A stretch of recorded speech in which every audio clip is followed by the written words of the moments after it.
Hello, wealthy family, and welcome to today's video. Today, I want to talk about um, how to be an effective caregiver. In my personal life, I care for my son, my bonus son, my stepson, who is autistic nonverbal, and I also care for my grandfather, who is 100 years old. Thankfully, both of these individuals are kind and semi-independent, so it's not so grueling on me. So please know that everything that I am saying from this type of space. I am also speaking from a space of closely working with people who have had Alzheimer's or dementia, and also children with special needs. I've worked with both those types of people before. Now, first of all, if you are a caregiver, I love you. I appreciate you. The universe loves you and appreciates you. And you are fulfilling part of your soul work that you came here to do. Okay? Now, it is important that as a caregiver, you take care of you. Not everyone that we care for can give us back something.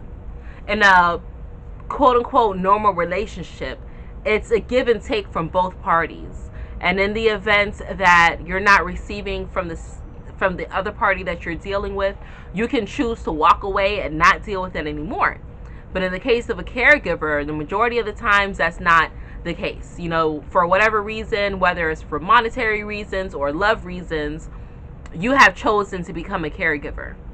So, in being a caregiver and knowing that you cannot always receive the love that you give and the good intentions and feelings that you put out there for those who you're caring for is not always reciprocated, know that your efforts are not in vain. Know that your efforts are smiled upon, appreciated, and adored. And the work that you're doing is so needed, and it's helping raise the vibration of the collective. Okay? I just want to put that out there. Although you may not see it come back immediately, know that it will be coming back to you. Okay? So, as a caregiver of people who are in need of your services, who are in need of your care, who are in need of your TLC in particular, being a caregiver comes with its own challenges. But first and foremost, as I said, you want to take care of you. Every day, it's a battle to see what type of quality of life you can provide for that person. Okay?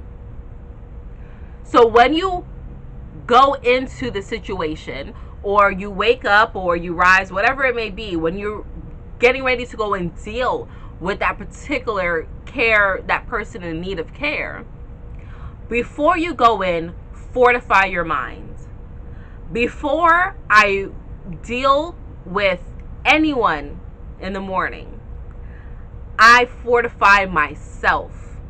I affirm to myself, I journal, I express my gratitude, I ground.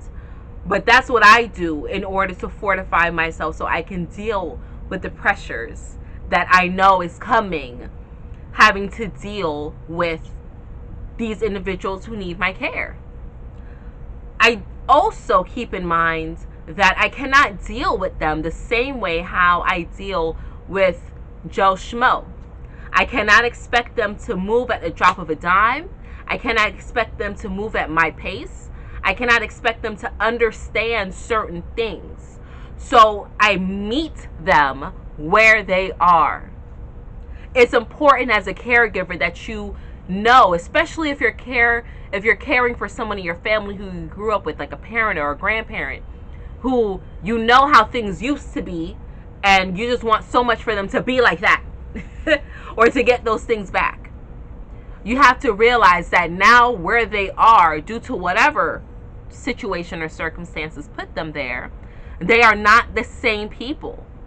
And deep down inside, they know that. So let's say that you aren't even dealing with someone personally. Let's say you're a nurse or something of that nature, or you work in hospice. Meeting people where they are and understanding that they psychologically, mentally may be going through something that they cannot verbally express. They may not want to feel like a burden. They may not even want our help because they want their independence. Knowing that and still treating them as a human being who has wants and desires will allow them to kind of soften up on you, but it will also remind you, the caregiver, that you're dealing with a fragile fraction of what a person used to be. Okay?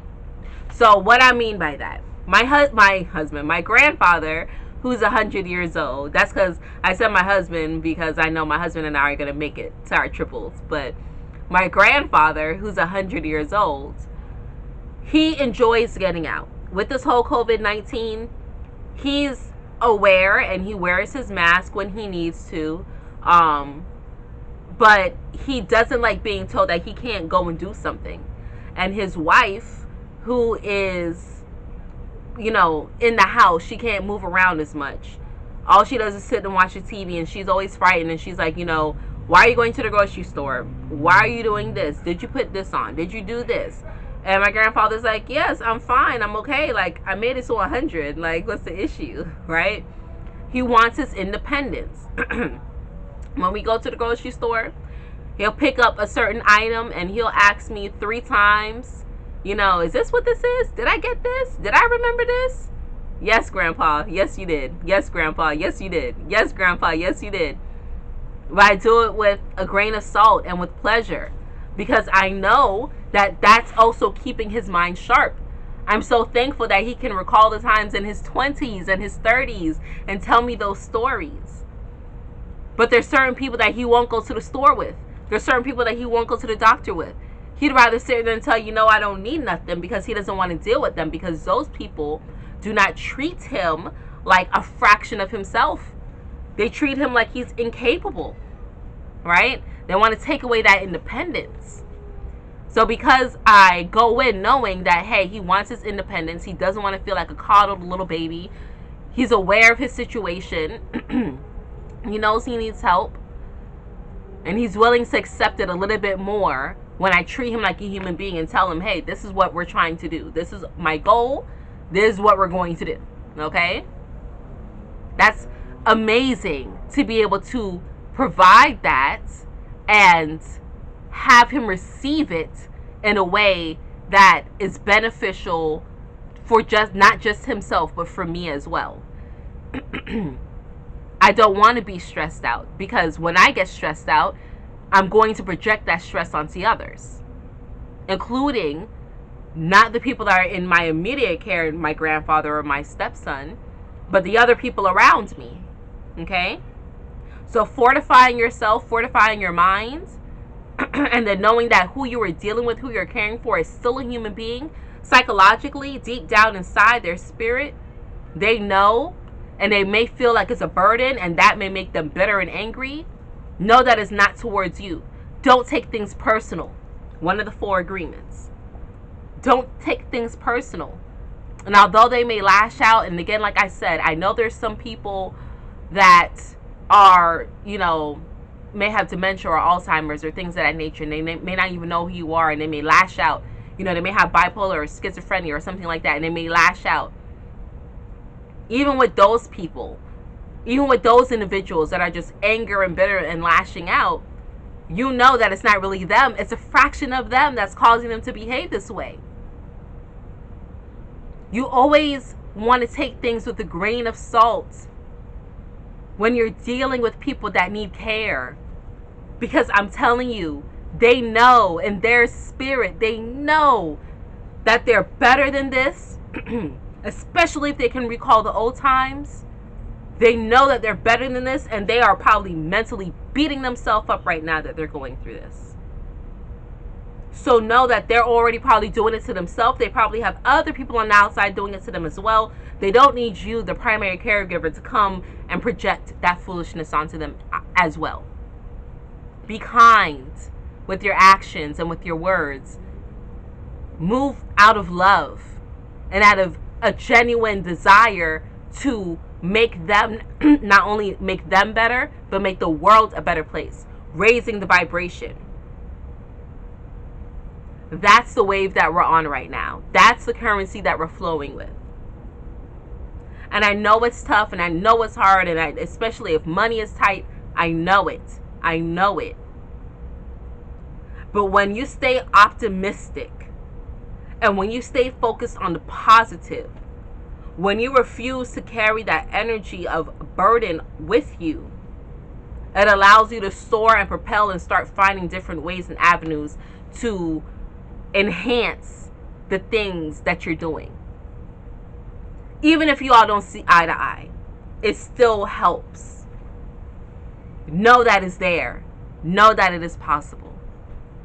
So, wealthy family, that's all I wanted to share with you today. I love all my caregivers out there. Thank you all. You are amazing. Feel free to comment below who you care for and how you act in that, okay? Until we connect again, stay alert, stay aware, and live in love.